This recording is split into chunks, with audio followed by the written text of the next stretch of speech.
Allez, bonsoir à tous. Il est 16h, passé de 10 minutes sur la bande numérique de votre média de préférence, Kavi Média. Bienvenue dans cette émission sportive. Aujourd'hui, on va entamer ce nouveau numéro pour parler du basketball guinéen. L'indice de nos basketteurs qui sont en train de progresser sur le continent africain. Pour preuve, l'équipe des U16, cette formation, a remporté l'Afro-Basket de sa catégorie. Et au niveau de l'Afro-Basket féminin, l'équipe guinéenne a terminé 8e de la compétition de l'Afro-Basket. Alors, on va voir si on peut avoir le président de la Fédération guinéenne de basketball, Sakoba Keita. Ensuite, on va s'intéresser concernant les mercato, mais nous, on va s'accentuer sur les Guinéens d'ailleurs pour parler de Seydou Sow qui vient de filer déjà dans le championnat français. Il revient en première division. François Kamano qui se dirige vers l'Arabie Saoudite. Ilex Moriba qui n'est pas sollicité par cette formation de Valence et Nabi Keita qui a recommencé les entraînements. On reste tout le temps en Guinée cette fois-ci pour parler de cette compétition qu'on appelle West Africa Champions Cup qui se déroule actuellement à Yorokogia, le Oria, le Sili local, le Afia. Ils ont chuté dans cette compétition. Maintenant, pour boucler porte et fenêtre de ce nouveau numéro de World Sport, on va parler de la Champions League africaine de football de la Coupe CAF. Les clubs guinéens ne joueront pas à domicile. World Sport, c'est parti.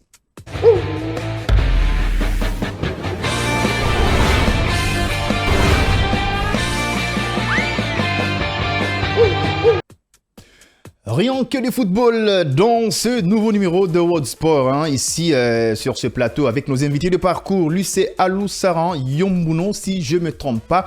Il est à sa première participation de cette émission World Sport. Yombuno, bonsoir et bienvenue. Bonsoir Major, bonsoir à tout le monde et bonsoir surtout à tous qui nous écoutent de partout à travers le monde. Bien, on est très ravis de vous avoir dans ce studio de Kavi Média. Le plaisir est partagé. On espère que ça ne va pas être la dernière fois. Espérons. Allez, c'est extrêmement important. Lui, c'est Passy Bangora qui n'est plus à présenter dans cette émission. C'est l'ambassadeur de Koya à Conakry, mais dans le domaine sportif, je sais qu'à Koya, jusqu'à présent, la situation elle est compliquée, pas de terrain de football. Pas du tout, Bonsoir à toutes et à tous et merci d'être présent encore sur ce plateau pour servir nos millions d'auditeurs qui nous écoutent à tout moment. Bien. À Koya, ça va. À Koya, ça va.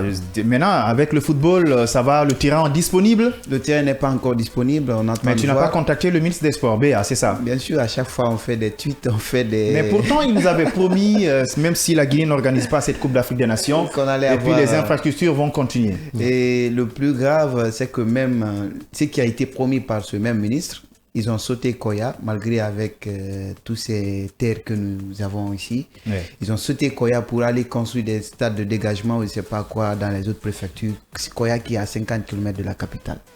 Tu me rappelles d'un humoriste qui avait parlé de Koya ou quoi comme ça, si j'ai bonne mémoire. Alors, c'est extrêmement important. On appelle quand même, on attire l'attention de nos responsables pour qu'ils arrivent à faire face à ce stade de Koya. Koya qui a produit pas mal de joueurs. Ils ont déjà un club. Allez, Zainab Ba, bonsoir et bienvenue. Bonsoir Major et bonsoir à tous. Allez, franchement, aujourd'hui vous êtes bien tressé et bien habillé, c'est ça? Ah, moi je suis toujours bien tressée et bien habillée, mais merci beaucoup quand même pour le compliment. Bien. Il n'y a pas de souci, c'est juste attirer l'attention de ces valeureux téléspectateurs. On va fêter nos sommaires pour parler du basketball guinéen. On a vu quand même les U16 qui sont partis faire la fierté de la Guinée, sont qualifiés même en Coupe du Monde des U17, c'est extrêmement aussi important et l'équipe féminine a terminé cette compétition 8e. La question qu'on se pose, malgré en Guinée on n'a pas d'infrastructure de base, mais quand même le basket guinéen est en train de mettre la barre assez haute. Alors, Aloussara Yombuno, selon toi, quelles sont les stratégies de cette fédération? Parce que déjà, à la base, tout le monde est unanime. Le basket guinéen, selon moi, ça ne progresse pas parce qu'on n'a pas d'infrastructure, on n'a pas des clubs dignes de nom, mais quand même, sur le continent africain, on arrive à se faire une place. C'est vrai, la question, elle mérite d'être posée, parce que moi, je pense bien que le mérite ne revient pas à la Fédération guinéenne de basketball, mais plutôt à l'engagement de ces jeunes et surtout à l'engagement de leurs parents respectifs. Les meilleurs de cette compétition ont été surtout formés par leurs parents. Pour ceux qui connaissent très bien le basketball, ils vont vous le dire. Donc, c'est une motivation personnelle. Même pour avoir les 3 éléments qui ont été sacrés, les meilleurs de la compétition, il a fallu des négociations avec les parents. Parce qu'au début, ils étaient assez réticents, puisqu'il y avait 2 fédérations, il ne faut pas l'oublier. Mais pourtant, c'est la fédération qui est en train de passer par tous les moyens pour amener ces basketteurs au pays. Oui, c'est la fédération, mais après, il y a 2 fédérations qui étaient à la tête de cette discipline. Donc, des joueurs appartenaient pas à la fédération de Sakoba, mais plutôt à l'autre fédération. Donc, il a fallu des négociations pour que ces derniers acceptent de laisser les joueurs et de venir. Donc, ça ne résulte pas, c'est pas le résultat, c'est pas le fruit d'une fédération, mais moi je pense bien que c'est le fruit d'une motivation personnelle de ces jeunes qui ont tenu à représenter leur pays. Il y a certains parmi eux qui ont été victimes de n'importe quoi, qui se sont vus même refoulés sur le stade d'entraînement, mais qui ont ensuite accepté de revenir dans cette équipe et de jouer pour la nation. Donc ça ne revient pas à la fédération encore une fois, mais plutôt un engagement personnel de ces jeunes basketteurs. Allez, donc Zena, vous partagez l'avis de Aloussara Yombuno. La Guinée, on ne peut pas se taper la poitrine pour dire que le basketball est de retour. Je pense que moi, je veux dire que les parents, c'est vrai qu'aujourd'hui, ils font beaucoup d'efforts, mais je ne peux pas dire que la fédération ne fait pas grand-chose. Parce qu'on sait qu'aujourd'hui, ce sont des fédérations qui n'obtiennent vraiment rien de l'État. Même s'il y a 2 fédérations. Il y a 2 fédérations aujourd'hui. Il y a des fédérations guinéennes de basketball, ça, comme il vient de le dire. Mais je pense que c'est quand même ces gens-là qui se bougent aujourd'hui pour amener ces athlètes-là sur le continent. Parce que si aujourd'hui le président ces présidents ou toutes ces personnes concernées, non, ça ne suffit pas. Ce n'est pas suffisant. C'est pas parce que c'est vrai qu'aujourd'hui le basketball guinéen est en train de briller sur le continent. On a vu les I-16 qui nous ont représentés vaillamment et qui nous ont hissés haut sur le continent africain. Et après, ce sont ces filles-là qui aujourd'hui quand même terminent dans le top 10 dans ces championnats-là. Du côté de Kigali, c'est pour nous dire qu'aujourd'hui on ne manque pas de talent, parce que si on réussit quand même à se classer 8e devant l'Égypte, l'Angola, la Côte d'Ivoire, le Congo, ça ce sont des grosses pointures de basket sur le continent. C'est pour nous dire que le talent est là, la volonté est là, mais il n'y a pas, jusqu'à présent, il n'y a pas un climat, un bon climat autour de cette discipline-là qui pourra nous permettre en quelque sorte de briller davantage, parce que comme il vient de le dire, non seulement ces guéguerres-là aujourd'hui qui existent entre ces 2 fédérations, on ne peut pas continuer de travailler dans ce sens-là. 2 fédérations pour une seule discipline, c'est quelque chose d'anormal. Je pense qu'il faut à un moment donné qu'on arrête ces choses-là, qu'on regarde l'intérêt de la discipline ou non l'intérêt des personnes. Mais je ne veux pas dire que parce qu'on a réussi quand même les I-16 et ces filles-là ont réussi à nous émerveiller, qu'on puisse dire aujourd'hui nous sommes une grande nation de basket.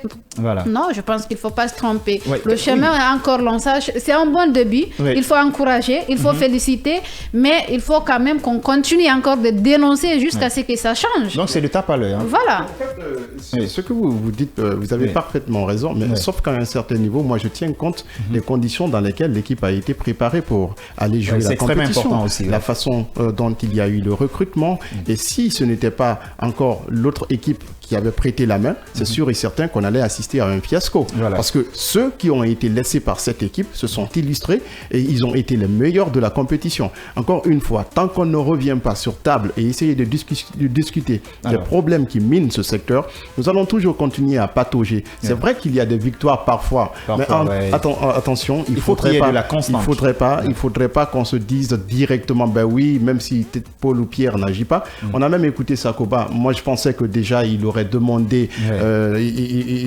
il aurait signé sa démission parce que quand il a été reçu par le président de la République, c'est ce que j'entendais dans son discours.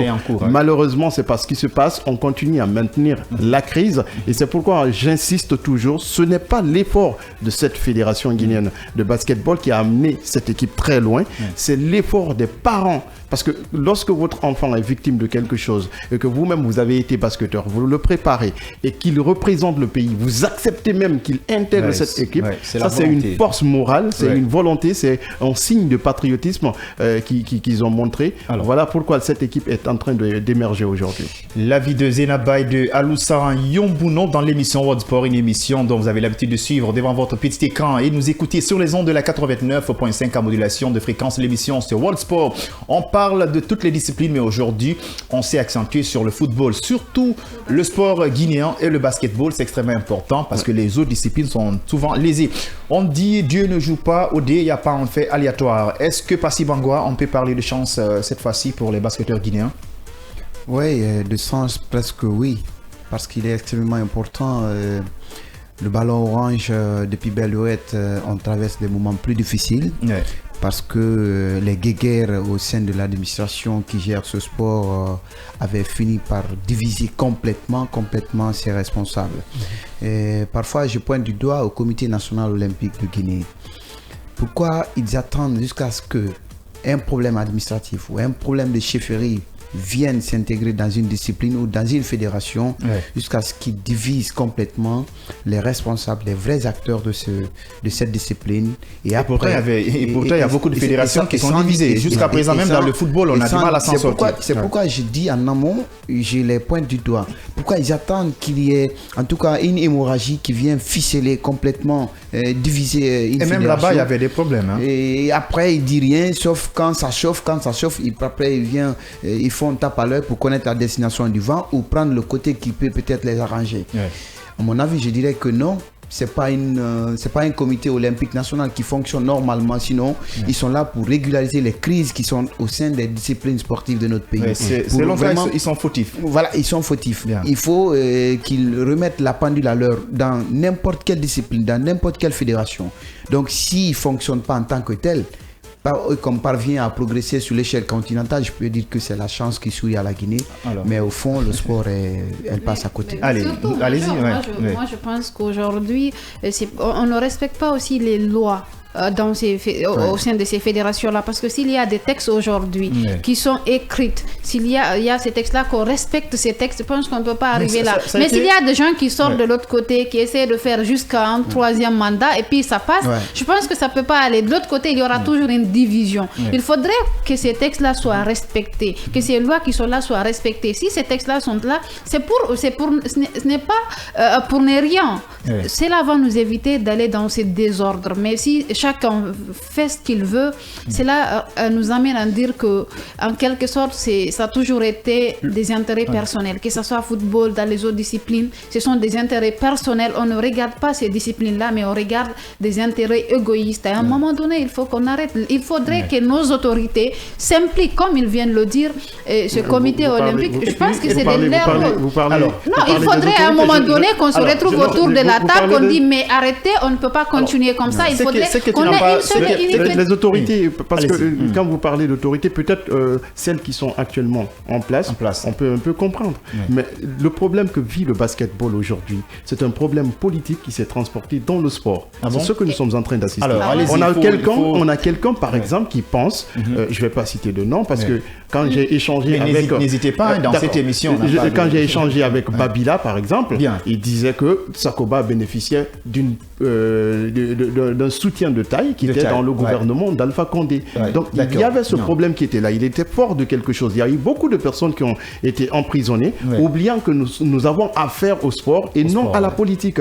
Donc si les acteurs, c'est vrai que les autorités doivent s'impliquer, mais quand elles doivent s'impliquer, il faudrait qu'elles sachent le faire. Comme c'est le cas maintenant, Lansana Béa Diallo qui a appelé les acteurs du football et le Premier ministre aussi s'est impliqué et après il y a eu une solution. Mais si on s'implique parce que Paul ou Pierre faites ton affaire et il faut lui donner beaucoup plus d'avantages.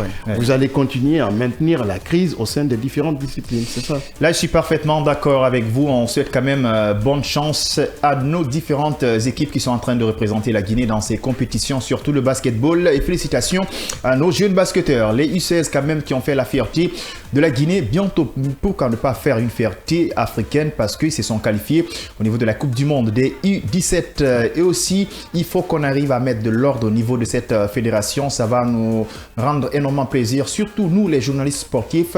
S'il y a cette division, ça ne va pas arranger quelqu'un. Alors, on change de discipline pour partir. Mais féliciter les filles d'abord. D'accord, il n'y a pas de souci. Et tout. Et maintenant, question du genre.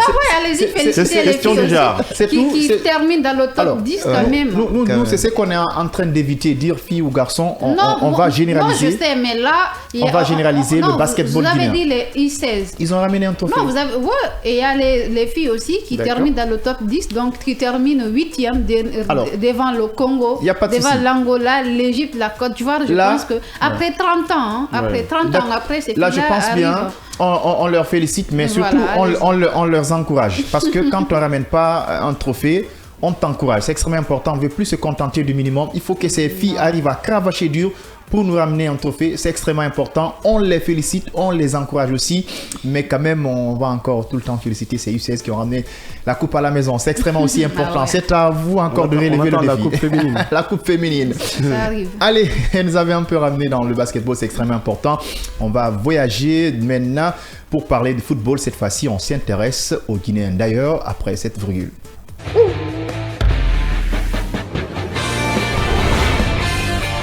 Mercato, les Guinéens d'ailleurs, même si on n'a pas un Guinéen qui est courtisé par le Barça ou bien le Real de Madrid, mais quand même, ce qui est important, Seydou Sow, lui, quand même, il a trouvé un point de chute. Aussi, Seydou Sow qui est un élément clé au niveau de la défense de Kaba Diawara. Nous sommes à quelques microns de la Coupe d'Afrique des Nations.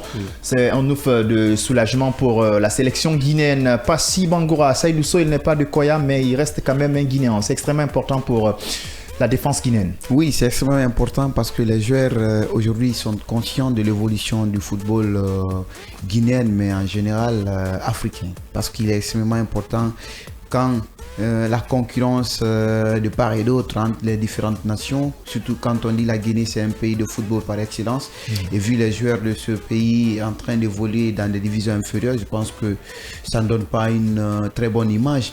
Nous voyons aujourd'hui l'exemple du Sénégal. Vous prenez la quasi-totalité. Mais aujourd'hui, le plus important, c'est d'être compétitif. C'est d'être compétitif. Au moins être dans un club où tu es opérationnel. C'est ce que je suis en train de dire. Il faut que ces joueurs ont une prise de conscience qui peut les permettre d'aller dans les grands clubs pour pouvoir vraiment monnayer leur talent, essayer de partir, toucher le plafond vert de leur carrière et puis partir encore plus en profondeur pour pouvoir vraiment être en confiance aussi dans la sélection.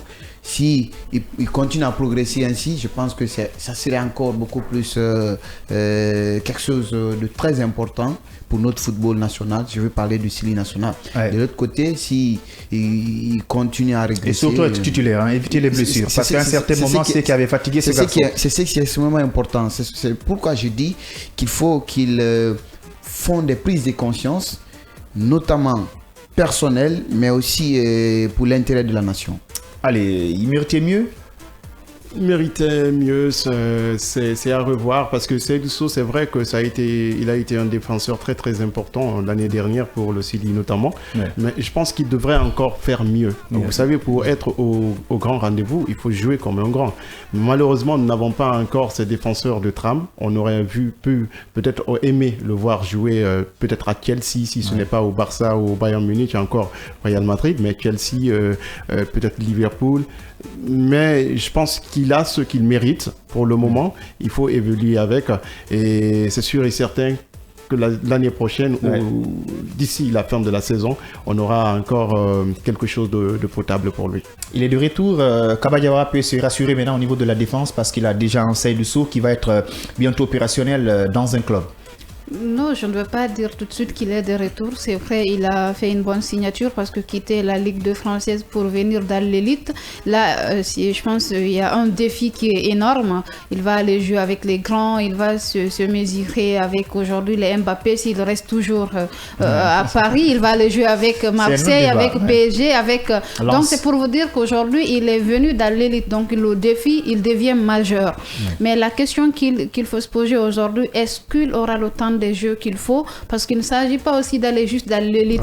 Là, c'est à lui de... S'il arrive à convaincre aujourd'hui l'entraîneur, s'il arrive à monter en puissance, à être plus performant, je pense qu'il sera dans le carnet de l'entraîneur. Plus il a de temps de jeu, et plus il performe, et là, on dira que voilà, notre défenseur central, il est de retour. Mais partir de là-bas, je ne le souhaite pas, avec les blessures ou bien rester sur le banc, ça aussi, c'est autre chose. Donc, il ne s'agit pas juste d'aller dans de grands clubs, mais d'avoir le temps de jeu, de se performer et de monter en puissance. Mais ça quand même, c'est une très bonne chose aujourd'hui, c'est une bonne signature pour lui. Espérons qu'il arrive quand même à s'imposer, à se relancer et à trouver vraiment, à se retrouver dans cet environnement de la Ligue 1 parce qu'il le mérite. Je pense que pour moi, c'est une bonne signature parce qu'il faut commencer par là. Tu ne peux pas quitter la D de tout de suite et espérer aller au FC Barcelone ou bien au Real Madrid. C'est étape par étape. C'est à toi de travailler, c'est à toi de montrer à ces entraîneurs-là que vraiment tu mérites la confiance, tu mérites d'être titulaire et après voilà, tu montes en puissance. C'est ça, tout dépend du joueur. Quand même, ce garçon, Seydou Sow, son talent n'est pas en débat. Maintenant, ce qui reste à savoir, est-ce qu'il va être constant tout dernièrement avec les blessures qui ont tout le temps fatigué ce garçon. Selon les sondages, à un certain moment, il était dans les viseurs de Liverpool avec pas mal de clubs, mais on ne peut pas acheter un joueur qui est blessé. Alors, on reste quand même tout le temps pour parler des mercato, mais avec les Guinéens d'ailleurs, pour parler de notre ancien Girondin de Bordeaux, actuellement qui s'est dirigé en Arabie Saoudite. Je pense là, il ne méritait pas mieux. C'est mon avis. François Kamano, ici trouve l'Arabie Saoudite comme étant une destination pour fin de carrière. C'est moi qui le dis. Je pense chercher l'argent, c'est aussi mieux. Parce qu'en Europe, il n'est pas courtisé par fin de carrière et pourtant, il y a des Sadio Mané, même s'il est parti en Arabie Saoudite. Oui, Sadio Mané, je pense qu'il a fait son temps au sein de avec des trophées. Avec des trophées, je pense que c'est pas aussi petit. Donc, vous voulez dire, François Kamano, il mérite de partir en Arabie Saoudite. On se souvient de ses qualités de ce garçon lorsqu'il était dans cette formation du Girondins. Il est resté en offre pendant ses mercato, il est resté en offre pendant ses vacances, après les différents championnats. Il n'a pas été courtisé par un club européen. Alors, est-ce qu'il n'est pas aussi important d'aller extérioriser ses expériences du côté de l'Arabie Saoudite? C'est aussi important pour ne pas rester, parce qu'il est resté en tant que joueur, il faut qu'il joue au foot. C'est un exploit pour lui ou bien c'est une déception? Non, c'est un exploit. C'est un exploit. Moi, je ne suis pas... François Kamano en Arabie Saoudite. François Kamano qu'on avait vu en certain moment. Moi, je pense que c'est une déception. Voilà, c'est une déception quand on sait, quand on connaît François Kamano qui a joué au Girondins de Bordeaux, qui avait même été courtisé à un moment par Monaco. Exactement. Et depuis d'ailleurs ce problème, il ne s'est plus retrouvé parce qu'il y a eu des petits soucis administratifs qui l'ont amené même à être écarté finalement des rangs des Girondins de Bordeaux. Donc il ne s'est plus retrouvé. Il s'est retrouvé à Olympiakos, mais quand on voit le talent qu'il a aujourd'hui, le potentiel qu'il y a en lui, je pense qu'il mérite encore d'évoluer dans un autre club. Moi, je pose lorsqu'on parlait de François Kamano, il y a beaucoup de joueurs africains, on parlait même pas d'eux. Moi, je pose la question à vous ou à tout le monde ici sur ce plateau. Est-ce que vous voulez dire que François Kamano, parce qu'il a pris la destination de l'Arabie Saoudite, est une déception? Il n'a pas de choix. Tout comme Sadio Mané. Il n'a pas été parce que Sadio Mané aussi a pris la destination de l'Arabie Saoudite. Sauf que c'est pas le même, ce ne sont pas les mêmes joueurs. Sadio Mané peut se contenter d'une... Moi, je peux dire que Sadio Mané est plus performant compétition, d'avoir été finaliste de la Coupe d'Afrique des Nations. Il y a quand même beaucoup de choses autour de lui, mais malheureusement, François Kamano n'a pas vécu ça avec le Sidi de Guinée.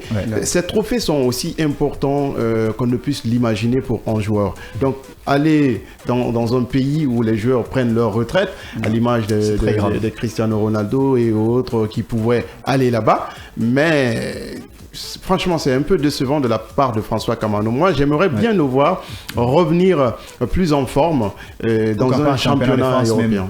En championnat de France, il y a Marseille, il y a Lens, il y a ces clubs. Mais aujourd'hui, c'est vrai, il est l'unique, je pense, responsable. C'est à lui de décider de ce qu'il va faire de sa carrière.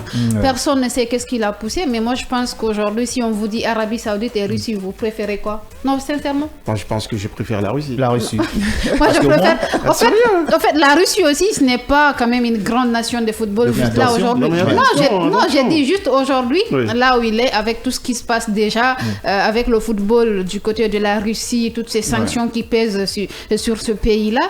Et François Kamano, depuis qu'il est parti là-bas, il a combien de trophées majeurs?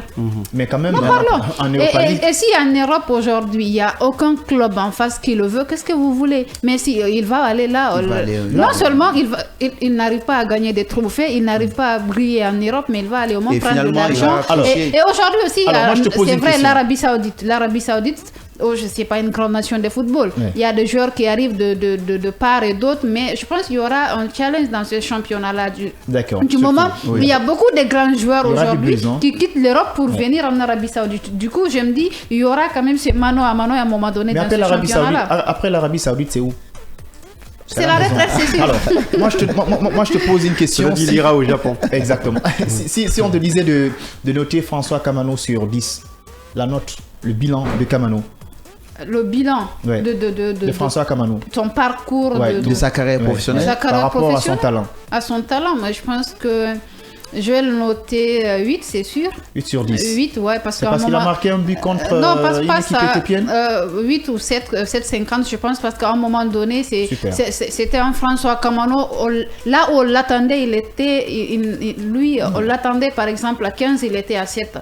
On l'a pas vu, ce François Kamano qu'on voulait. On a vu ce dernier temps, il n'était même pas appelé au sein de l'équipe. Donc, parce qu'il n'arrivait pas, c'était pas ce joueur, c'était pas cet attaquant qu'on voulait à un moment donné. Alors, on a vu, mais je pense on va noter Kamano dans cette émission, même si on n'est pas son manager. Allez, Aloussa Yobono. Je préfère la note 6. 6 sur 10. Moi, je vais noter 7. Si, il n'y a pas de souci. Toi, tu aimes franchement François Kamano. Non, c'est pas que je l'aime. C'est pas que je l'aime, c'est juste... il est bon. Je pense qu'il revient. Il revient petit à petit. Surtout en équipe nationale. En équipe nationale, parce qu'à un moment donné, on avait vu, il ne donnait rien. Franchement, il m'avait même... à un moment attiré et si vous voulez attiser la haine des internautes, ça l'insultait à l'équipe nationale, c'était pas le joueur qu'on voulait. Mais je pense que ces derniers temps, il revient petit à petit. En équipe nationale, quand même, on a besoin de lui. On a besoin de lui. Alors, la note pour François Kamano sur 10? Le noter, c'est vrai, c'est aussi important, mais sur quelle époque? Parce qu'il a fait il a fait des performances le bilan jusqu'à ce niveau. À Bordeaux, il a brillé, on le sait. Mais à l'équipe nationale... Après Bordeaux, c'est quoi?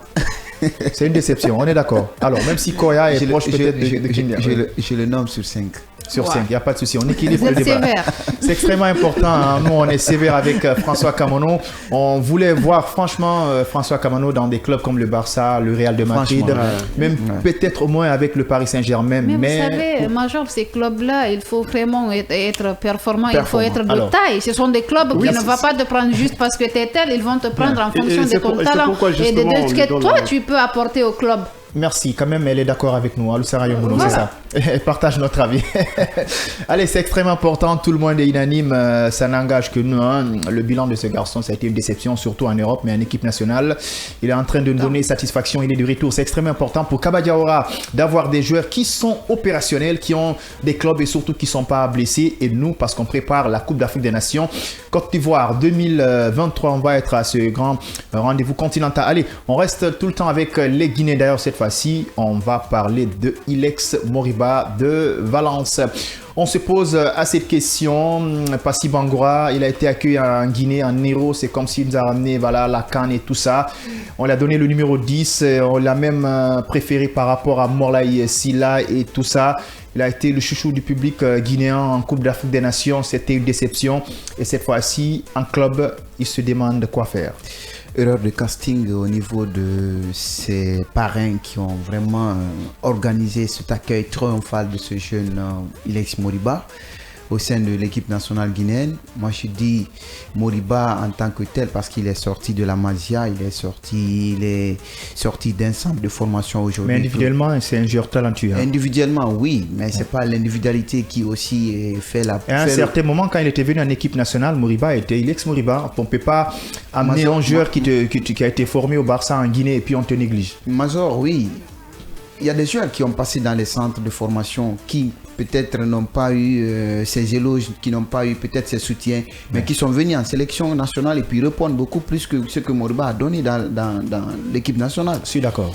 Alors, qu'est-ce que Moriba a pu apporter depuis qu'il est nommé, depuis qu'il est venu au sein de la sélection? C'est vrai, ça a été une motivation pour lui de venir porter le maillot de l'équipe nationale, aller peut-être représenter la Guinée. Alors ça, c'est entre guillemets. Maintenant, son club et tout ça à Valence après le départ au Barça. Son club de Valence, peut-être de Barça et de l'autre côté, il n'a pas répondu, il est venu à Valence.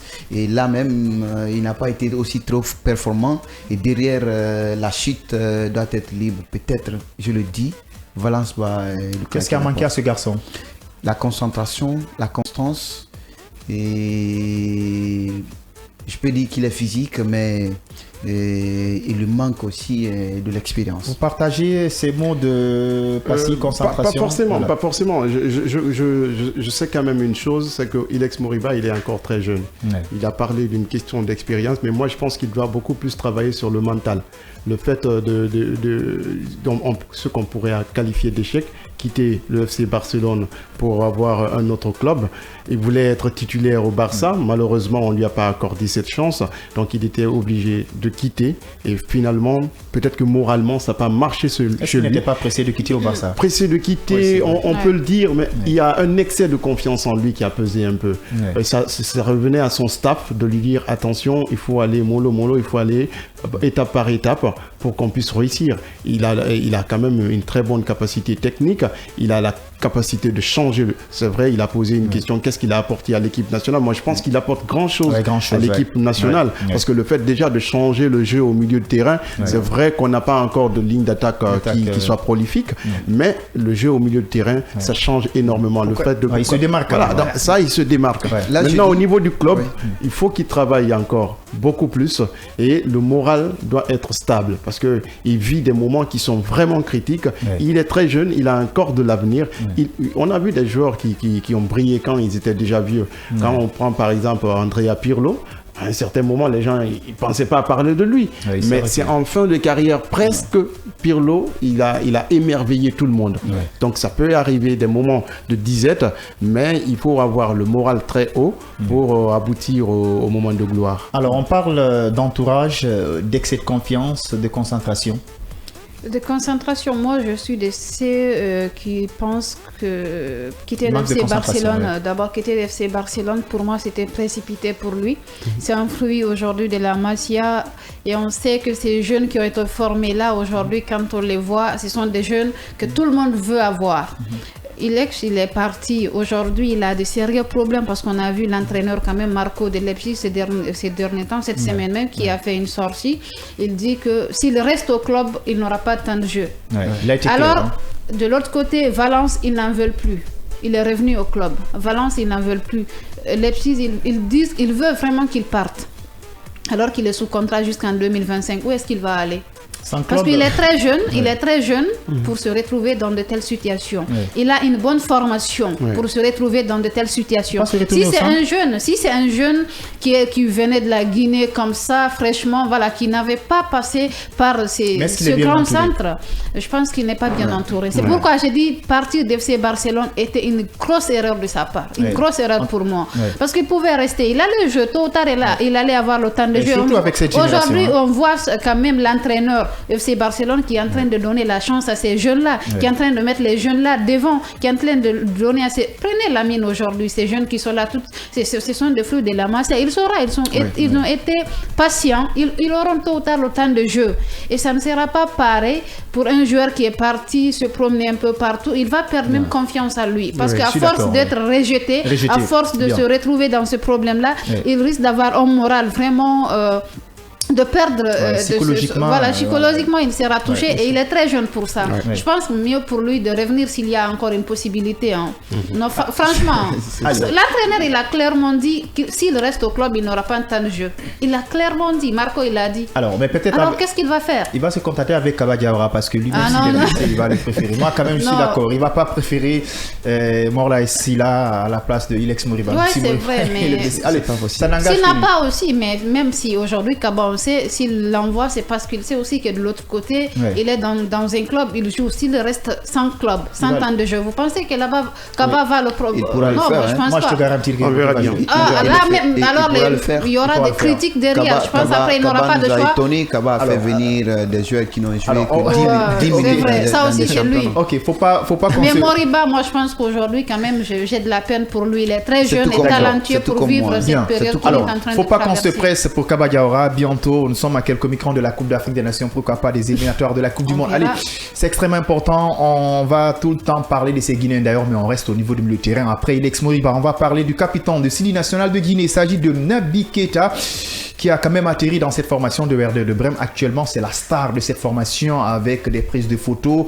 Si c'est là, il a joué dans cette formation de Liverpool. Il a la Ligue des Champions, capitaine de l'équipe nationale guinéenne. Il mérite quand même ses prouesses avec ses acclamations, les supporters de Werder de Brême. Mais il a entamé dans ces clubs avec des blessures. Naby Keita peut-il se relancer cette fois-ci ou bien on n'est plus optimiste avec Naby Keita?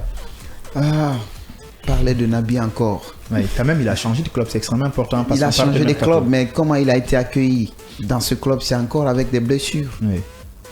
Fraîchement, il vient de signer, et puis derrière les entraînements individuels, et puis paf, patatras, au sein de l'échauffement, il embrasse une blessure qui va le faire encore absent sur le terrain avec ses nouveaux coéquipiers. Ouais, quand même, il a repris les entraînements. Il a repris les entraînements. Alors, Naby, on se pose, même moi je me pose parfois, quel est le véritable problème des blessures? Il n'a pas un bon médecin? C'est ça? Peut-être est-ce qu'il suit? Est-ce qu'il suit également les traitements en bonne et due forme? Est-ce qu'il vérifie en tout cas l'alimentation? Est-ce qu'il respecte en tout cas les instructions données par les médecins sportifs? Parce que c'est extrêmement important. Et est-ce qu'il se repose? Parce qu'on nous dit souvent dans le football de l'élite que le repos est réparateur. Est-ce qu'il prend le temps de se reposer? Il a l'air d'un joueur quand même qui se repose. À votre imagination. Mais derrière le football, c'est quelque chose aussi qui est aussi concret. Ouais. Si par endroit, tu fais semblant dans l'apparence que tu te reposes, alors au fond que tu ne te reposes pas, mais ça va payer sur le terrain. Bon, donc vous parlez de fait qu'il ne se repose pas. Peut-être l'hygiène de vie de Naby Keita est une question fondamentale chez vous. Voilà, l'hygiène, je l'accuse peut-être... Par l'âge Même si bon nombre de Guinéens pensent qu'il parle d'âge. Oui, l'âge aussi, parce qu'il en a beaucoup joué ici le football de la rue, et puis il a voyagé combien de fois, il n'a pas vraiment validé ses textes, et à la dernière minute, il a obtenu en tout cas gain de cause, mais fatigué, les calories étaient finies dans les nerfs étaient épuisés. Alors, peut-être il a eu la chance de jouer avec un grand club européen, mais derrière, il était fatigué. Là, on peut aussi activer. Naby, maintenant, nous rassure? Naby, non, pas tellement. Parce que quand on débute déjà les entraînements dans son nouveau club avec une blessure, ça ne rassure pas. Ouais. Pas que moi, mais même les supporters du Werder de Brême, ils vont se poser la question. Il y a la question qu'il a posée tout à l'heure. Pourquoi tant de blessures de Naby Keita? Liverpool bénéficiait quand même des médecins de taille. Il y avait toute une équipe médicale. C'est pas les séquelles de Liverpool peut-être? Mais est-ce que ce sont les séquelles de Liverpool? Je ne crois pas. Parce qu'avant Liverpool, il se blessait déjà. Il a fait combien de temps blessé à Liverpool? On a vu quand même, on a eu quelqu'un en émission quand j'étais de l'autre côté qui nous expliquait quelque chose. Moi, je pense que le football à la base en est une raison. Parce que lorsque Naby était là, on le voyait presque dans beaucoup de tournois. Il n'y avait pas de temps de repos. Il y a tout. Bon, après, à l'avenir, ça peut rattraper. Mais avant Liverpool, il ne se blessait pas. Oui, mais après, dans le temps, ça peut rattraper. Est-ce que vous n'accusez pas le médecin de Liverpool? Parce qu'à Liverpool, le bilan au niveau du milieu de terrain, tout dernièrement, ils ont fait un bilan. La majeure partie des joueurs du Liverpool, ils n'ont pas des joueurs qui sont capables d'enchaîner 5 ou 6 matchs. Le cas de ça, c'est compliqué. Il y a Anderson qui était souvent blessé. Il y a Thiago Alcantara qui était aussi blessé. Fabinho. Presque tout le milieu de terrain s'était complètement vidé à un certain moment. On est d'avis. Mais le cas spécifique de Naby Keita n'a pas commencé au moment où ces joueurs ont commencé régulièrement à se blesser. C'est ça le problème. Parce que même la Ligue des Champions que Liverpool Liverpool avait pris Anderson, il était en super forme, Fabinho pareil, tout le milieu de terrain, ils étaient tous là. Mais Naby, il a pris la Ligue des Champions alors qu'il regardait la télévision à la maison. Donc ça déjà c'était un problème. Et nous on pensait que avec le temps qu'il avait pris, le temps de pause, tout et tout, aller au Werder de Brême, ça aurait suscité quand même de l'espoir. Malheureusement, ça nous met encore dans une autre inquiétude. Vous accusez l'âge, peut-être? L'âge, oui, je suis d'accord pour l'âge. À l'informel, il ne s'est pas reposé. Il ne s'est pas reposé et c'est important aussi pour ceux qui forment les enfants de tenir compte. Naby est en fin de carrière?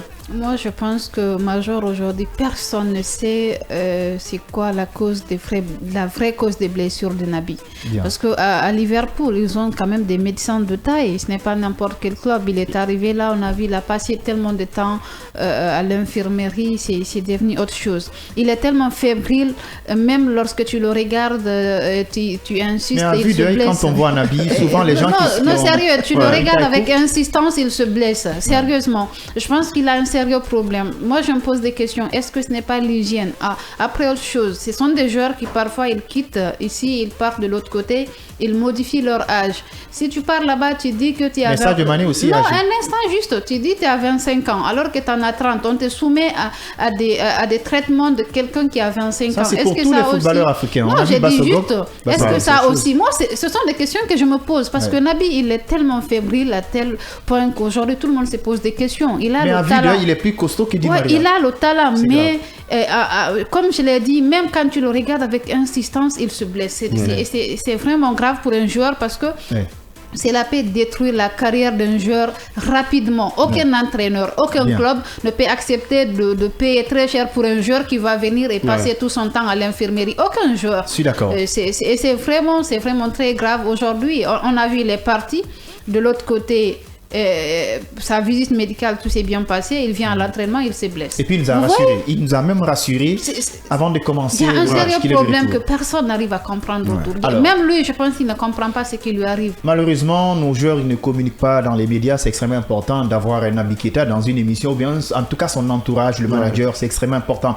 Alors, vous avez suivi avec attention notre rubrique Les Mercato. On a parlé de Seydou Sow, de François Kamano, d'Ilex Moriba, de Naby Keita. Alors, on va faire le bilan de ces footballeurs guinéens à l'étranger. Il y a une question dont moi je me pose, pourquoi souvent on a remarqué les grands clubs ne courtisent pas les joueurs guinéens. Il s'agit du Barça, du Real, du Manchester United, par ailleurs même Liverpool. Peut-être c'est Guirassy qui est courtisé par d'autres clubs, mais lui, il veut continuer l'aventure avec Stuttgart.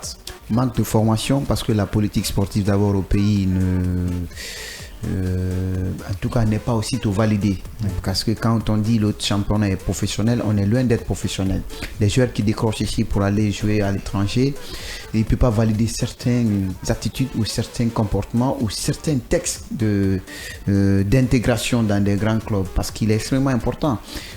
Prenez aujourd'hui, mettez en tout cas les charismes ou déjà le niveau du championnat guinéen, le championnat sénégalais.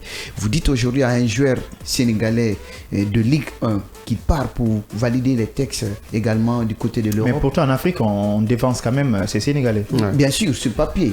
Moi, je le dis comme et ça. Même sur le terrain. Le Real quand même. Vous ne verrez jamais un joueur sénégalais qui part pour valider un texte d'intégration au sein d'un club et qu'il échoue. Pourquoi les Guinéens échouent? Posez-vous la question, c'est parce qu'à la base, il n'y a pas une formation. Ils pensent que jouer des tournois, comme il vient de le dire, jouer des tournois, jouer à chaque fois du lundi au lundi, que c'est ce qui est de la formation. Donc l'État est absent. L'État est absent dans la formation des joueurs.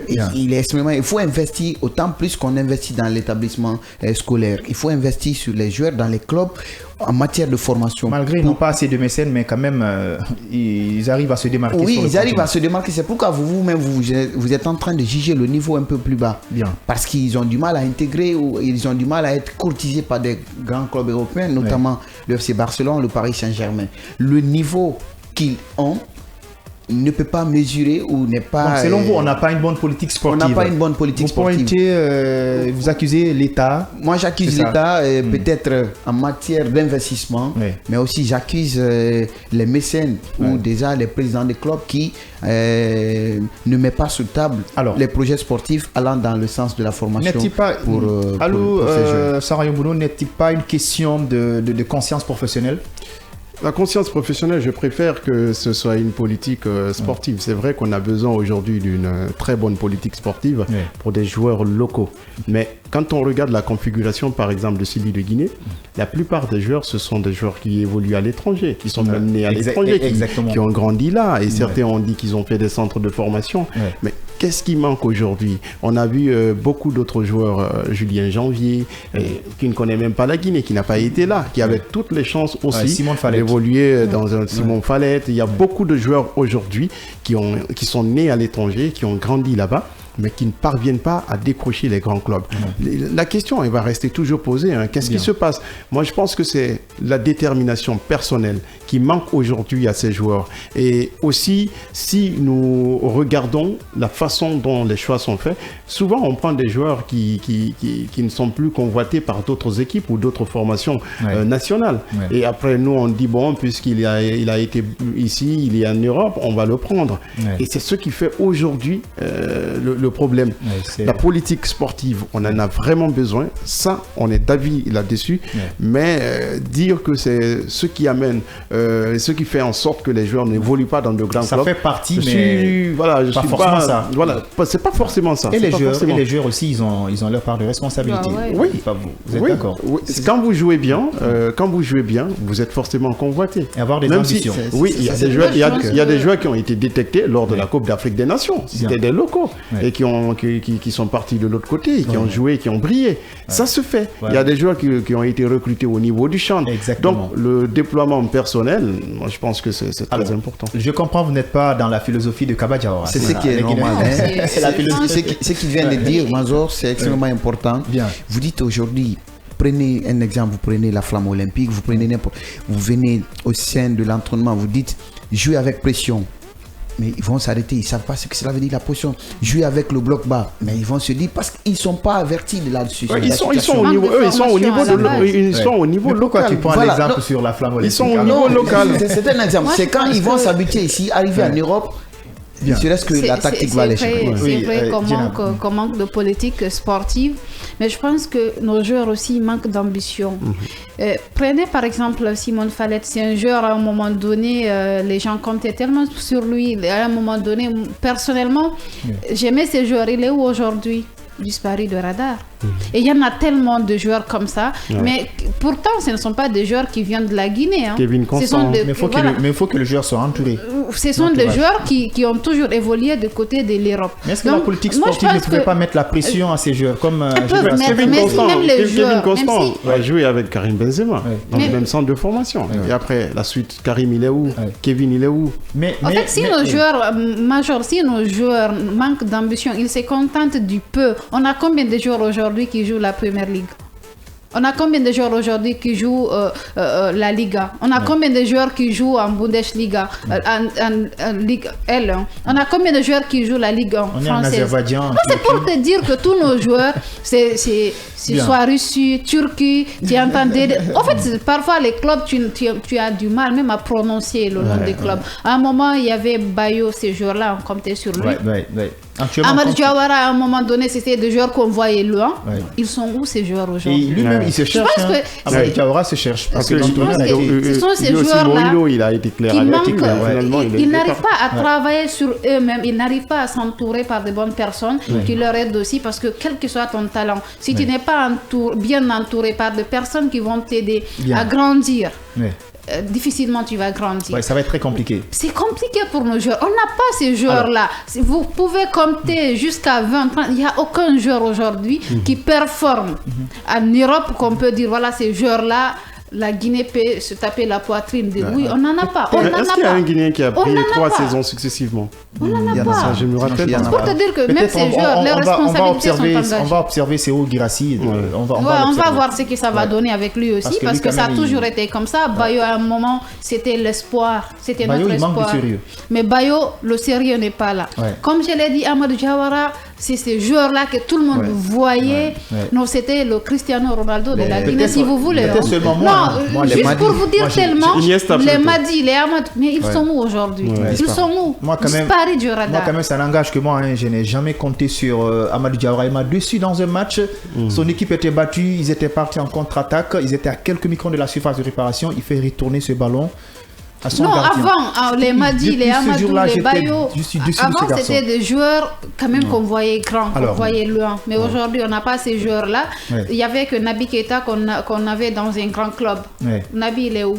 Werder de Brême, c'est la star de cette formation. Non, c'est pour te dire, il est où nos joueurs? On n'a pas ces joueurs-là aujourd'hui. On n'a pas un Sadio Mané. On n'a jamais eu d'abord de Sadio Mané chez nous. Après, Pascal Fenelon. On n'a pas un Mohamed Salah chez nous.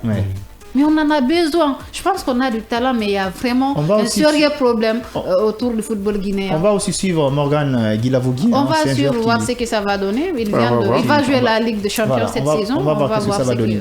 Allez, c'est extrêmement important. Valeureux téléspectateurs, ça n'est fini pour votre rubrique Mercato. Cette fois-ci, on a fait notre coup de projecteur sur les Guinéens d'ailleurs. Saïdou Sow, François Kamano, Ilex Moriba, Naby Keita. On va marquer une pause parce que c'est la fin de la première partie de cette émission. On va revenir dans la deuxième partie pour parler de cette compétition West Africa Champions Cup.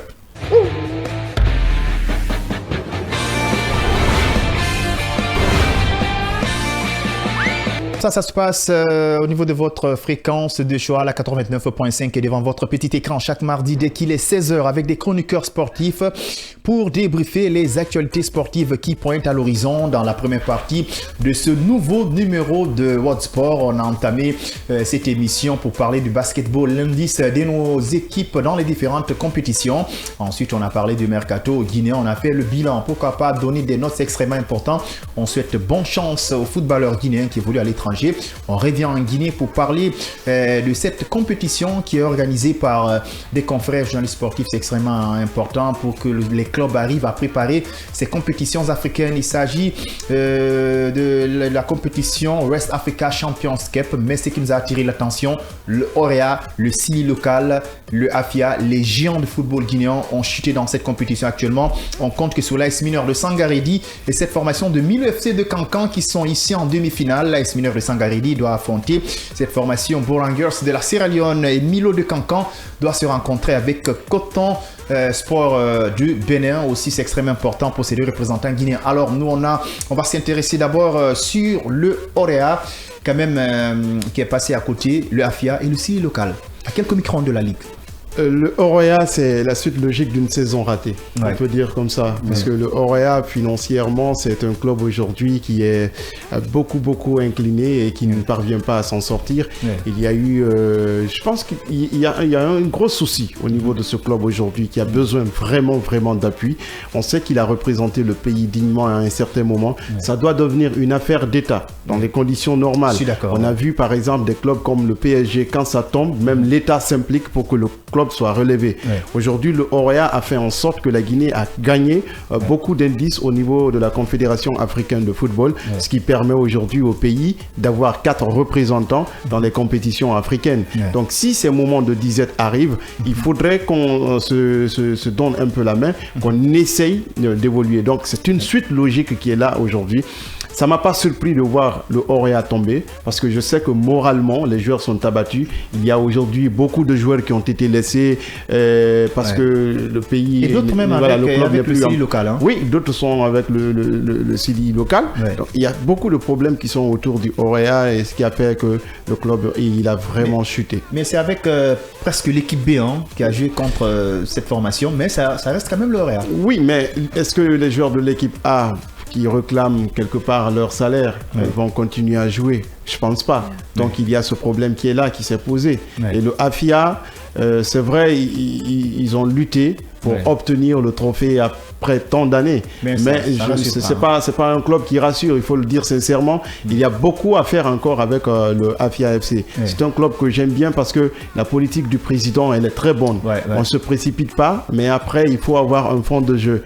On est convaincu que c'est un club à l'avenir qui pourra peut-être prendre la place du Orea, mais c'est pas un club qui va rassurer dans 2 ans ou 3 ans. Mais c'est ce qu'on a vu au niveau de cette compétition. Donc, c'est pour dire combien de fois encore cette équipe, ces deux équipes d'ailleurs, ont encore beaucoup à faire sur le plan du football.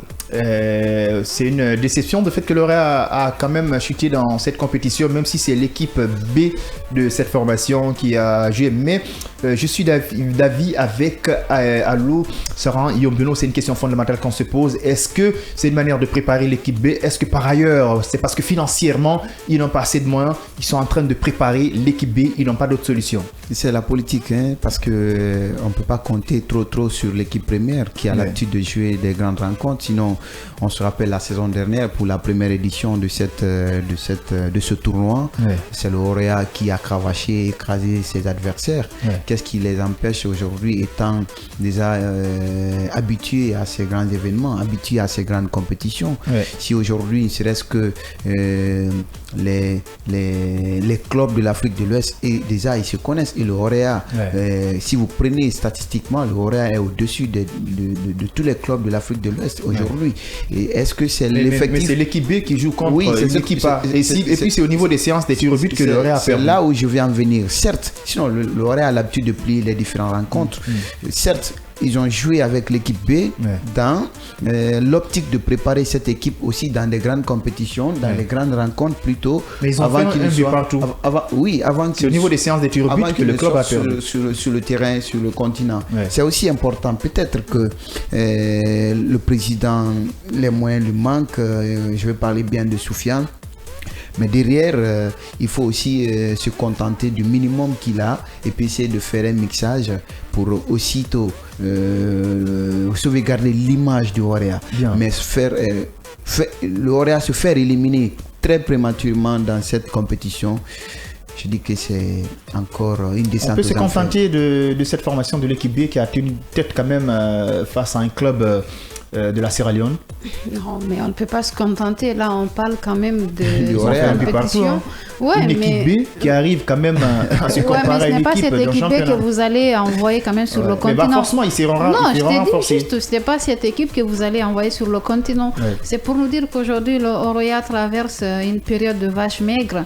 Et ça fait vraiment beaucoup de peine de voir le Orea qu'on a toujours connu se retrouver dans une telle situation.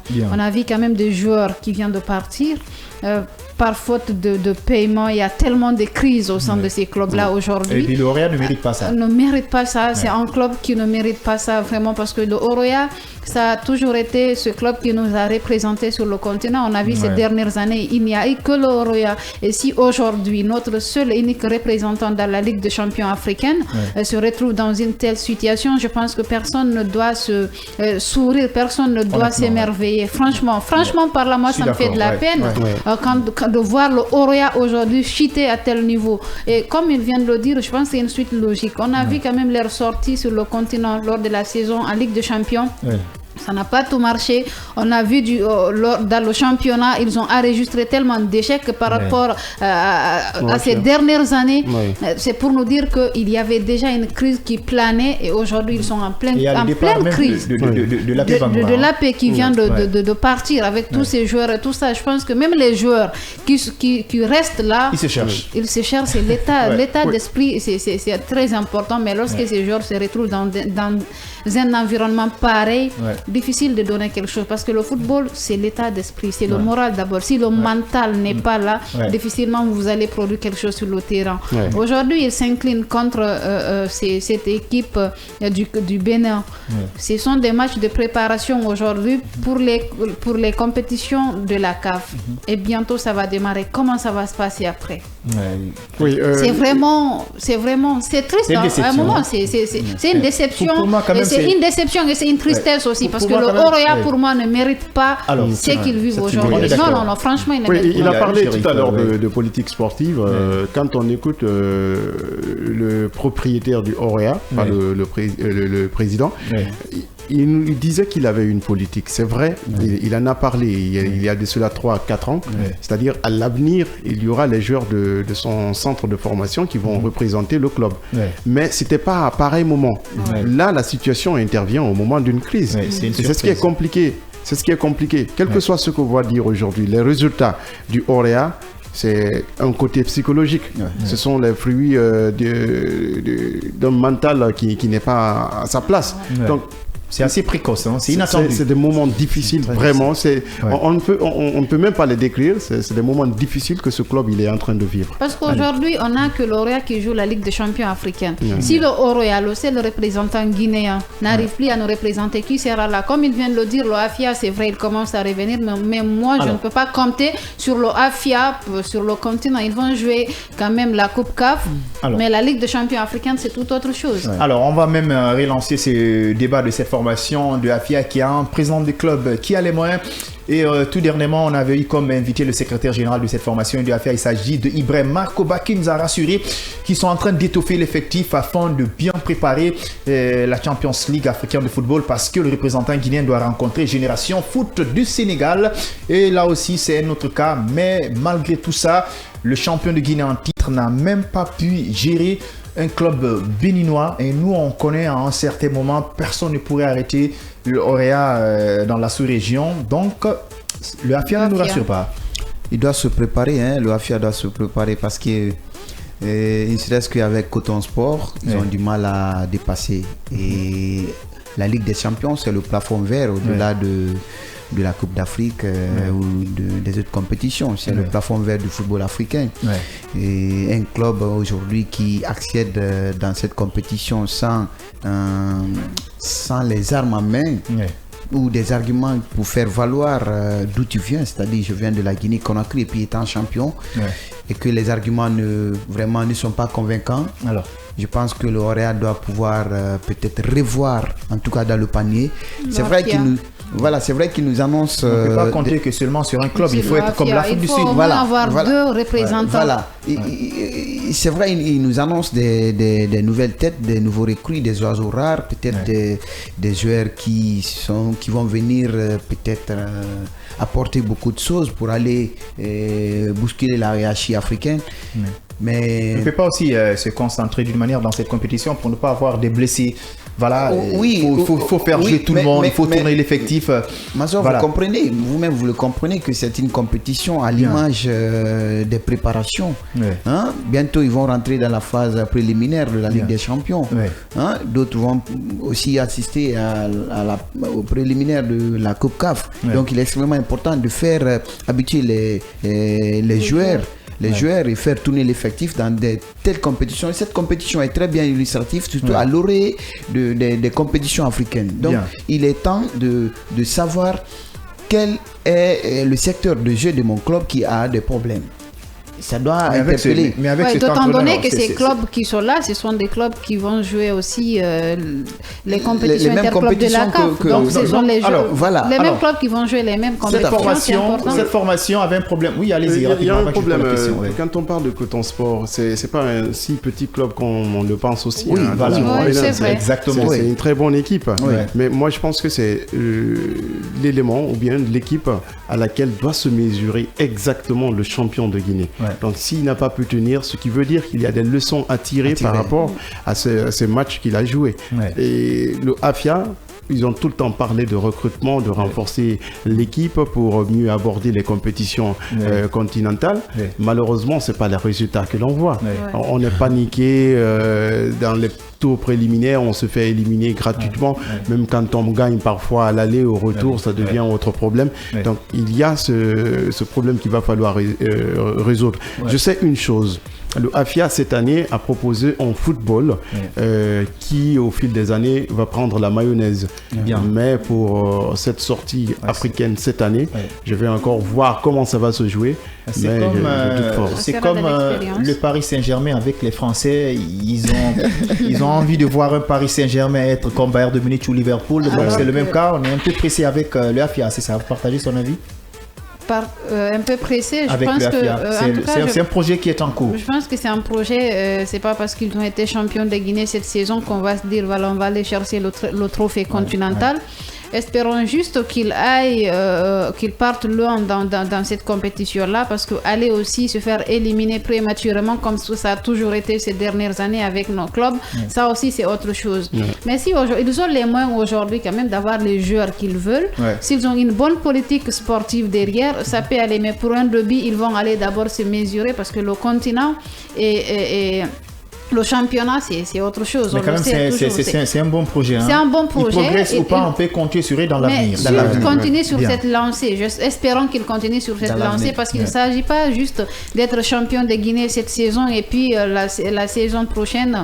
Voilà, aussi, il y a des défaites, on change d'entraîneur parce que l'OAFIA aussi est bien reconnu pour ça. Changer d'entraîneur, mais est-ce qu'on va toujours continuer à changer d'entraîneur encore et encore? Il faut avoir vraiment un bon projet, avoir une bonne politique. Je pense que voilà. En tout cas, ce qui m'a quand même attiré l'attention dans ce championnat guinéen, même si financièrement le Réa ça ne va pas, ils sont un peu perturbés, mais la saison dernière en championnat difficilement. Le AFIA a été champion de Guinée malgré les conditions, malgré les joueurs, c'est extrêmement important. Quand même, ils ont un bon projet sportif. Quand même, on leur souhaite bonne chance. Donc, alors, on peut compter sur le Milo, peut-être? Milo, pas tellement. Je pense quand pas. Même, oui, ils se sont habitués. Ils commencent à être habitués de ce genre de compétition. Mais c'est pas une équipe aussi qui va rassurer. On a vu leur sortie en campagne africaine. Ça n'a pas du tout donné. C'est des équipes encore qu'il va falloir préparer. Il y a un manque de moyens, il y a un manque de management efficace. Exactement. C'est vrai que l'entraîneur, il est très dévoué, il y a de l'ambition, mais il y a beaucoup à faire encore. Quand même, l'entraîneur de l'ASM, il est en train quand même de nous surprendre. Hein. Il a pu se maintenir, on a vu tout dernièrement ce trophée. Avec Sor Academy. Non, c'est l'AS mineur. Hein, non, je dis, c'est cet entraîneur qui était à Sor Academy, qui avait quand même qualifié l'équipe pour la campagne africaine. Et là, il vient de prendre l'AS mineur et ils arrivent quand même. C'est un entraîneur qui a fait quand même une belle saison, si on veut. C'est un entraîneur qui force le respect. Parce qu'il arrive à un moment où le club était dans une situation vraiment. Mais ils arrivent, c'est un entraîneur quand même qu'il faut féliciter, mais vous savez, le continent, c'est un autre niveau. C'est notre niveau. Hein. Ça, c'est un autre niveau. Avec cet entraîneur, quand même, il nous a surpris. Hein, exactement, aujourd'hui, il est en demi-finale. C'est lui quand même qui avait battu l'équipe locale. Hein. Oui, si le local débute à 0. Oui, on peut compter sur lui parce que c'est pas parce qu'il a battu l'équipe locale peut-être il va remporter cette compétition. Il est aussi important qu'il engage en tout cas les secteurs de jeu dans cette compétition pour aussi sauver l'honneur, hein, parce que il est là aussi en train d'apprendre également dans cette compétition et dans l'avenir essayer de renforcer son système de jeu qu'il est en train de mettre en place pour la campagne. Donc peut-être c'est pas il faudrait pas qu'il tape la poitrine parce qu'il a battu l'équipe locale que tout est ok. Allez, c'est extrêmement important. Il est 16h passé de 15 minutes. Hein. Vous êtes devant votre petit écran Kavi TV. Il nous reste allez, c'est extrêmement aussi important parce que ça nous reste juste 5 minutes. Il est déjà 17h pour moi. On est tout le temps avec 16h. Allez, l'émission c'est World Sport. Amadou Major Diallo pour vous servir dans ce studio. On a notre invité de parcours qui est Alou Saran Yombouno en provenance de Kabak TV. Voilà, c'est ça. Et Passi Bangora, l'ambassadeur de Koya, Zénab Ba qui est habitué déjà de cette émission, Hassan Diallo qui est à la réalisation, le patron de l'émission Tour d'Europe à la cabine technique. Hassan est notre Hassan avec Mamadou Diallo. Ça nous reste juste 5 minutes. On va rester tout le temps dans le football avec ses représentants guinéens en Ligue des Champions et en Coupe CAF. On a quand même pas de bonnes nouvelles pour ces équipes qui sont en train de représenter la Guinée dans cette compétition parce qu'on ne va pas jouer nos rencontres à domicile avec ces 4 représentants. Alors, aujourd'hui, à qui la faute? C'est un long débat, même si ça nous reste 1 minute. À qui la faute? On va dire que c'est à l'ancienne fédération, c'est ce que tout le monde va dire. Bien. Je suis tout à fait d'accord, mais sur un point, le stade, il a été offert à la Guinée en quelle année? En 2008. Jusqu'à maintenant, on n'a pas pu achever. C'est vrai qu'on va me dire non, à un certain moment, l'État avait baillé à un particulier, je suis d'avis.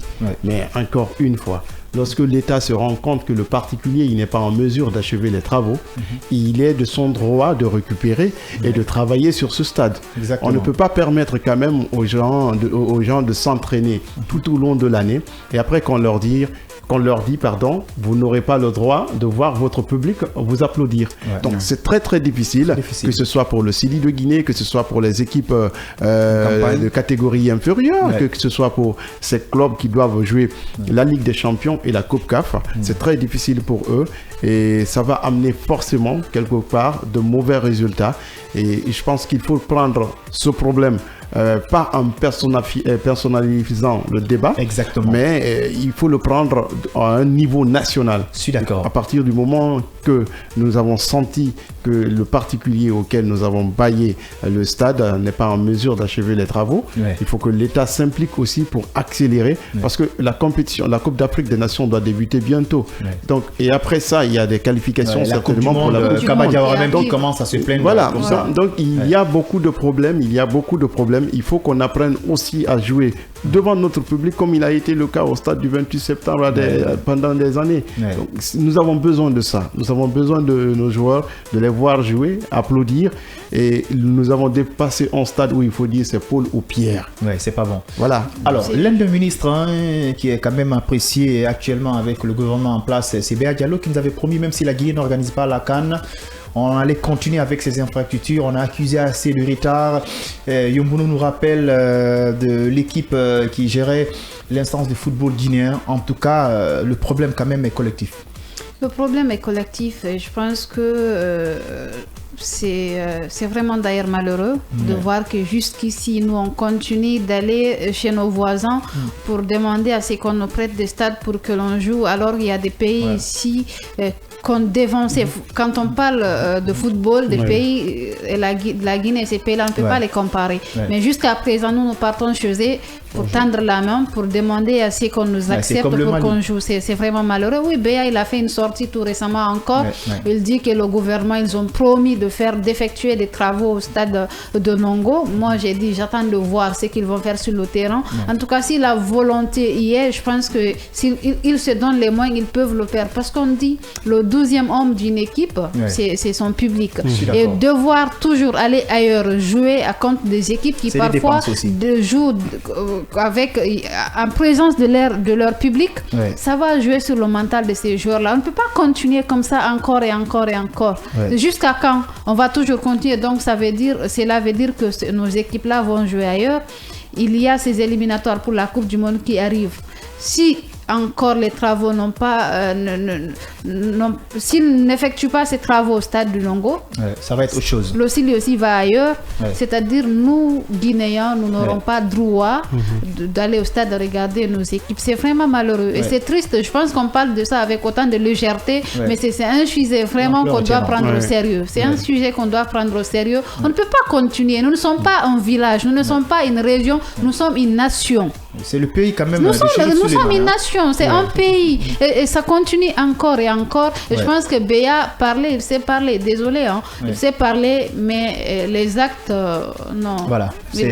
On a perdu d'avance, les clubs guinéens ont perdu d'avance. Ouais, du tout. C'est ça, hein, c'est ça. Déjà, c'est moins parce que l'entraîneur quand même de l'équipe nationale, Kaba Diawara, nous a avertis. Oui.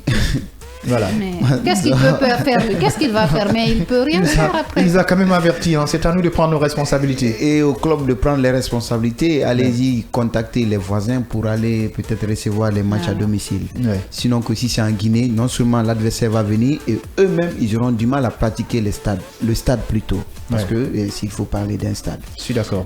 Non, mais est-ce que la CAF même va permettre ça? Voilà, parce que... C'est la question qu'il faut se poser.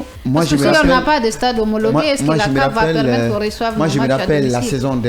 la saison dernière, pas pour... peut-être les tours préliminaires. Peut-être les tours préliminaires, peut-être les tours préliminaires. Mais ce qui est aussi marrant, comme vient de dire notre consoeur, ça fait pitié pour un pays qui s'appelle la Guinée. Ça fait pitié d'aller jouer au Mali. De longue haleine dans nos émissions, on a tellement parlé, on a tellement parlé. Mais malheureusement, on est là à personnaliser le débat. On nous dit qu'il y a un ministre qui fait partie des meilleurs ministres, je ne sais pas dans quelle langue, comme il accumule des fonctions, peut-être ministre des Sports, ministre de la Jeunesse, peut-être il a obtenu les points. Peut-être il a eu les points de fait qu'il a trouvé des terrains d'entente avec le comité de normalisation et la Fédération guinéenne de football. Non, avec peut-être le côté au niveau du département de la jeunesse, parce qu'il y a ce qu'on appelle le Conseil national de la jeunesse. Quand même, c'est un bon manager, une plateforme qui vient de mettre en place. Mais côté sportif, je pense qu'il n'a absolument rien. En matière de réalisation des œuvres. Allez, c'est extrêmement important. Si vous n'avez pas autre chose à ajouter, on va clôturer cette émission. Qu'est-ce qu'on retient du football guinéen? Le football guinéen, le chemin, il reste encore long. Très long. Ouais. Parce que là, il y a des choses qu'il va falloir résoudre pour que ça puisse avancer. D'abord, finir avec les guéguerres, finir avec le fait de personnaliser tout le temps les débats, arrêter de situer les responsabilités. On en a trop fait dans ce pays. Il est temps pour chacun de nous de trouver, de proposer une solution pour qu'on puisse aller de l'avant. Si on se met à dire tout le temps c'est Paul ou Pierre qui a fait ceci, cela, on ne va jamais y arriver. Oui, je pense qu'aujourd'hui, le défi de nos autorités, c'est de faire tout possible pour qu'on puisse quand même, pour que ces stades qu'on a, l'unique d'ailleurs qu'on a, puisse être vraiment utilisable, qu'on puisse recevoir nos matchs. On ne peut pas continuer comme ça, Major. On ne peut pas, c'est vraiment malheureux à chaque fois de voir nos équipes partir au Maroc, au Mali. On parle du Mali. Je ne suis pas en train de minimiser le pays là, mais c'est vraiment malheureux. On ne peut pas continuer dans ce sens. Il n'y a pas de souci, c'est extrêmement important. J'espère qu'ils vont prendre leur responsabilité parce que nous sommes à quelques microns de la Coupe d'Afrique des Nations. Il me reste que de vous dire merci l'ambassadeur de Koya, Passy, bien costumé. Merci. On te remercie.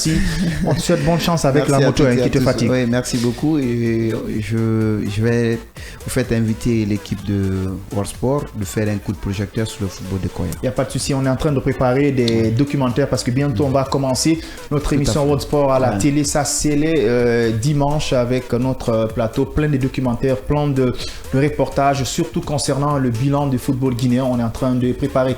Lyon Bounon, on est très ravis de vous avoir dans ce numéro. Ouais, le plaisir est toujours partagé. Ça me fait grand plaisir d'être à Kavi Média. Ouais. Allez, quand même, c'est extrêmement important.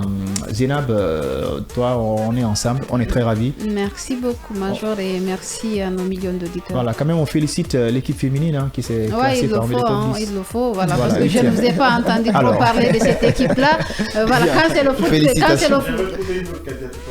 voilà, parce que quand ça, voilà, vous ne parlez pas, attendu que ces filles-là ont quand même fait un exploit, un grand exploit. On te promet, on est en train de préparer plein de documentaires, des reportages sur le football féminin parce que l'émission, c'est pas juste des débats. Il y aura plein de rubriques avec des documentaires. Allez, valeureux auditeurs et téléspectateurs, ici s'achève cette émission World Sport. On se retrouve le lundi avec l'émission Tour d'Europe qui va être présentée par Hassan Diallo. Bonne soirée chez vous et au revoir.